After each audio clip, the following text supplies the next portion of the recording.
Well, the work I brought here is the Beaver Creek Wetlands. That is a tract of different wetland habitats situated near Beaver Creek in Fairborn, Ohio. They're different kind of like conservation easements and land trusts that are maintained by the Beaver Creek Wetlands Association. So they maintain all these parks and trails for the enjoyment of the public. You can go here and hike, you can go here bird watch, bring your family. I mean, you can come out all times a year. So they're really cool places to experience nature. I grew up in Beaver Creek, so in the Dayton area. So it was just like my first formative experiences with photography were in these places before I even knew really what a wetland is. And now with the years of experience of like going out in these wetlands, you just learn more about the subjects, the wildlife, the flowers you may find in these places. It's really just a cool way to experience them and learn more about the nature all around us. And you don't have to go far to experience cool things like this. The variety of different wildlife that you can encounter in these places. One thing in particular is birds. I'm really drawn to them, as you can tell with this exhibit.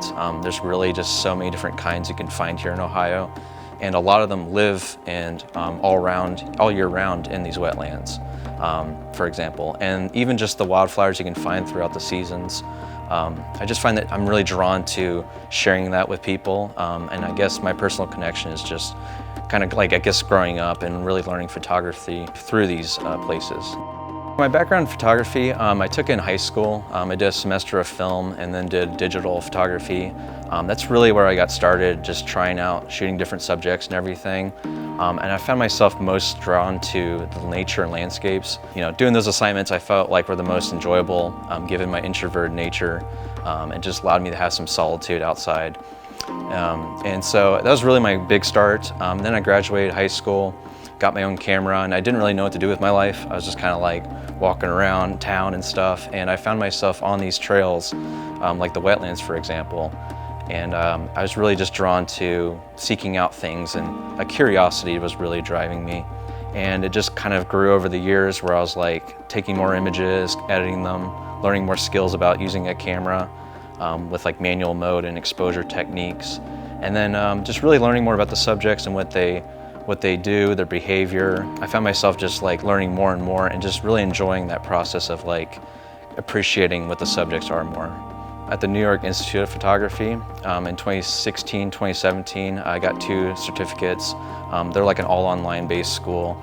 And so that really kind of helped bolster my experience doing different assignments and challenges in that way with like some leading instructors and mentors in the field. So I did that. I've more recently in like 2022 have done some like interpretive hikes and guides and got a certified interpretive guide through the National Center of Interpretation. So that's basically to help you lead like tours and guides and field trips in a way. So I've done some hikes with the wetlands here, so which has been pretty cool. Most of them have been centered around photography, which helps because that is my wheelhouse here, but I'm kind of just seeing where the work takes me, I guess, in a way. I'll just mention a little bit about why wetlands are important. They help purify our water. The runoff actually cleans them and filters it for drinking water and for recreational purposes. And when there's heavy rainfall, it actually stores water and prevents lots of flooding and erosion. So they're very important for our communities and even just for obviously the biodiversity. Obviously these contain lots of different species that call these places home, and it can only live and thrive really in these wetland habitats. I think Ohio is second only to California for the most wetland loss. We have over 90% actually since the settlement of Ohio has been lost with wetland habitats. So they're just a really almost kind of rare kind of area that you don't encounter really in modern life as much. And those can come in the forms of marshes, bogs, fens. These are all different kinds of like habitats in that wetland, I guess umbrella if you will. And so they're just really important, and I think it's a really important ecosystem that doesn't get talked about enough, but they're very important for our planet, really.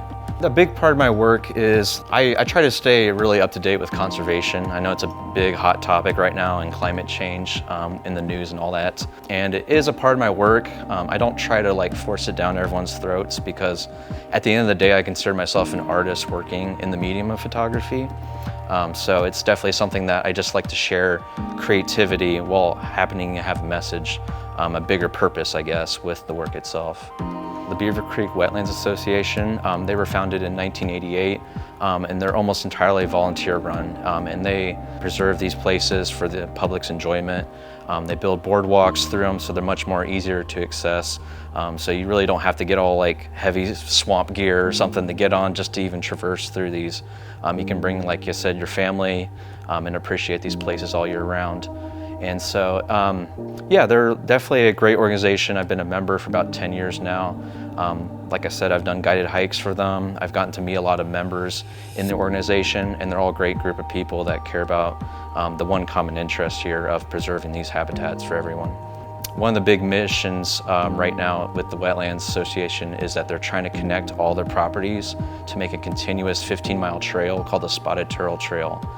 So you can basically hike it through all the way and see all these different properties that they're gaining. And so that's their ultimate goal that they're going to finish here in a few years. But it's been really exciting to see their progress too. The best place to reach me, it's probably my website. I try to keep it as up to date as possible. That's ryanltaylor.com. Don't forget my middle initial L. It's easy to forget, but probably the best place. You can search my name on YouTube, Ryan Taylor. Maybe put photography, that might help round it down to my channel. I post there, try to do about weekly, just different videos. Some of them may feature these exhibits and stuff like that. And I do have a little like podcast blog on Substack. It's called Field Notes, and I release that once a month where I talk about just kind of my in-the-field experiences lately and what I've been up to. So get out there, enjoy these places while we have them. Not to sound dramatic, but they can definitely be taken away from us, and I think it's important to appreciate them. And yeah, I'm really glad to be exhibiting here at Springboro, so it's been really great.